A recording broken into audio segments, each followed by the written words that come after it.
Thank you, Professor. Thank you for everyone to give us the chance to be here with you. And I will try to speak in English, but of course my own English, please accept that. And maybe sometimes I need assist from Shahla. So,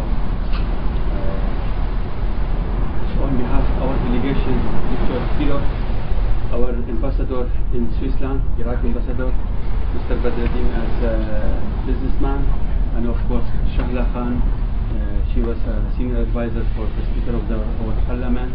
We are here also, Shahla from the KRG office in DC. So at the beginning I will try to give you a brief about the history of the Erbil and also the geography to understand what challenges also we are facing and where we are doing and where we are living. So our region is allocated between the Iran, Turkey, Syria, which in these countries also there are courts, they are living, also they have their requests and they are facing the problem with their countries. So any development or progress which happen in our region also have an effect on the other part of these countries. Sometimes they make problems to understand what's challenges, because maybe the ongoing things in the region, in the Kurdistan, not mean that only dealing with the Iraq part, also at the same time dealing with the other countries around our region. So we started, in fact, after our uprising in 1991, after the operation of the freedom of the Kuwait, but during 1991 to 2003, before the operation of the freedom of the Iraq, there are sanctions of the Kurdistan by the United Nations, also by the Iraq. For that, Can you raise your voice? Sorry. Yeah, sorry.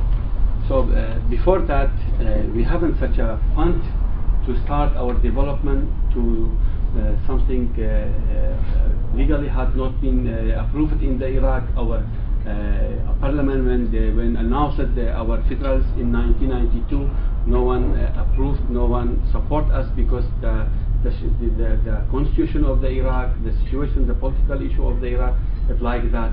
So when we are talking about development, we are talking from 2004, because after the operation of the freedom of the Iraq, they allocated our share from the income of the Iraq, which is called 17% of the income of the Iraq is coming to the KRG, and we spend the money depending on our plan.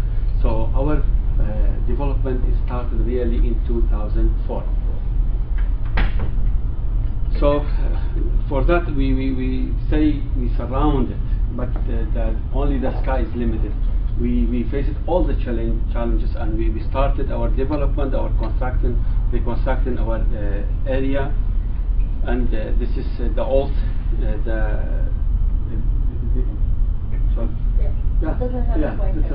is my office, Governor, and this is the citadel. It's very close to the citadel now. And Erbil is a very ancient city. As mentioned, that 3 billion BC, one of the king of the Ur, which is the ancient nation which lived in the Iraq, nominated the Erbil is Orbilium. That means the city of the god. Ur, like Urshalim, is means city. Bilium is mean god. So at the beginning of the city, it is like a holy place. And locally, which we call Hawler, that means it derives from the Horler, the Kurdish ancient nations, which is belong to the Mitarian religion and Zoroastrian religion, which is the place for the sun, the temple of the sun and the fire, which is a holy things for the Kurd and other nations which lived in the Zagros area. That means the Persian Kurd, which is fire and sun, was very holy for our ancient religion. So the Hawler, also local name for the city, is coming from that. And of course, during the it's also during the Assyrian Empire, they called Arba'ilo. That means the four gods. Also, it was a holy place for the Assyrians during period time. This means the four gods.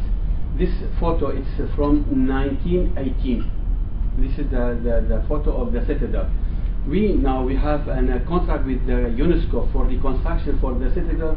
Depending on our survey on the citadel, there was the temple of the four gods, and the depth of the 13 meters of the middle of the citadel will be founded after completing our master plan to renovate it and to exhibition for the citadel.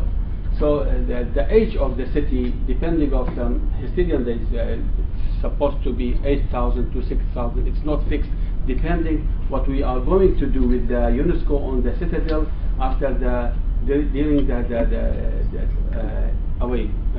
tanqibat. Yeah, the digging for the ancient excavation, yeah, because the citadel had been layer by layer. It is with all the old empires who lived in the Iraq, and they run this area. Also,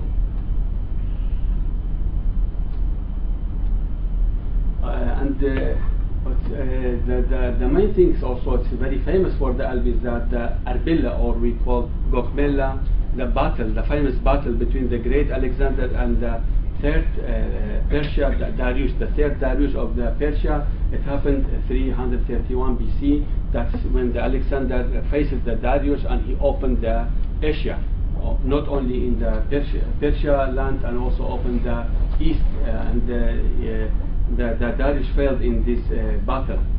And Muzaffar ad-Din is the brother-in-law of Salah ad-Din. He made it Erbil his capital during 1190 to 1232. So Erbil had been the governorate at 1923, after the First World War, because before that the Osmanian Empire he ruled the Iraq, and after that Iraq will be kingdom. So the 1923, the first time Erbil will be governorate, and a very small to give you to imagine how we spent and how developed during 1923 till 2004.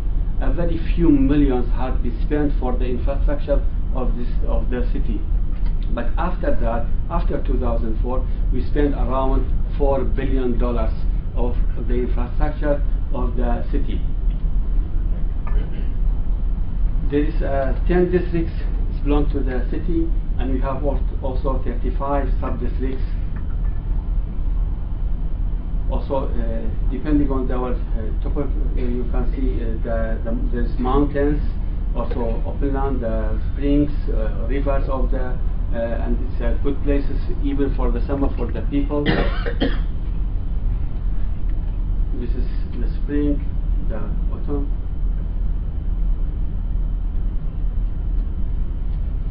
And our people, in fact, they are very friendly. They are always familiar to the people who are come to the Erbil now. For that, you can find in the Erbil many number of the Iraqi people, the Arab, the Christian, the Turkmen who they left Baghdad, the other area, because there's the terrorist activity, they attacked them. They came to the Erbil, and they are living in the Erbil without facing any problem.